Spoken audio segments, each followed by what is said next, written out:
প্রিয় দর্শক বন্ধুরা, এই মুহূর্তের জন্য আপার প্রাইমারি থেকে গুরুত্বপূর্ণ খবর আপডেট। এই মর্মে গুরুত্বপূর্ণ বলছি কারণ অবশ্যই ভিডিওটিকে শেষ পর্যন্ত দেখে নিলে আপনারা সবটা বুঝতে পারবেন। তো ভিডিওটিকে শেষ পর্যন্ত দেখবেন। অত্যন্ত গুরুত্বপূর্ণ আর্জেন্ট টপিক বর্তমান সিচুয়েশনে দাঁড়িয়ে, এবং চ্যানেলটিকে অতি অবশ্যই সাবস্ক্রাইব করে নিয়ে সঙ্গে থাকবেন। চলুন কথাবার্তা না বাড়িয়ে আমরা মূল টপিকেই ফোকাস করি। বন্ধুরা, বর্তমান সিচুয়েশনে দাঁড়িয়ে আপার প্রাইমারি থেকে এখনো পর্যন্ত বাকি থেকে গেল যে বাকি প্রার্থী সংখ্যা, অর্থাৎ বাকি ওয়েটিং বন্ধুরা 1410 জন। কন্টেম মামলার ওপরে কিন্তু অনেক কিছুই নির্ভর করছে।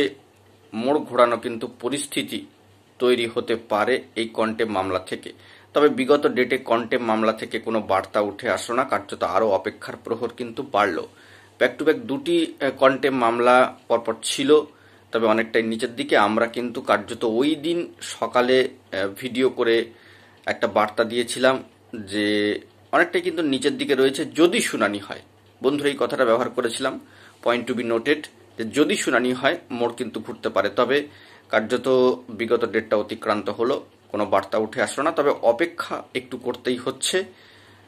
তো দেখা যাক এই মামলা পরবর্তী ক্ষেত্রে কোন দিকে মোড় নেয়। বাকি থাকা প্রার্থীর সংখ্যাটা কিন্তু নেহাত কম নয়, 1410 জন। তো ধাপে ধাপে কিভাবে এই প্রসেস এগোবে, ইতিমধ্যেই 6ষ্ঠ দফা কাউন্সেলিং সুষ্ঠুভাবে সম্পন্ন হয়েছে। সেখানে ডাক পাওয়া প্রার্থীর সংখ্যা কার্যত 72 জন, আর বাকি পড়ে রয়েছেন 1410 জন। সংখ্যাটা কিন্তু নেহাত কম নয়, সেটা আমাদেরকে লক্ষ্য রাখতে হবে। পাশাপাশি West Bengal central school service কমিশনের তরফ থেকেও কি পদক্ষেপ গ্রহণ করা হয় সেই দিকেও আমাদেরকে ফোকাস রাখতে হবে। অফিসিয়াল সাইটে কোনো বার্তা এলে সবটাই তুলে ধরবো।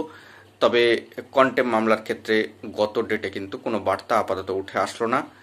তো পরবর্তী ক্ষেত্রে কি হয় না হয় সেই দিকে আমরা ফোকাস রাখছি।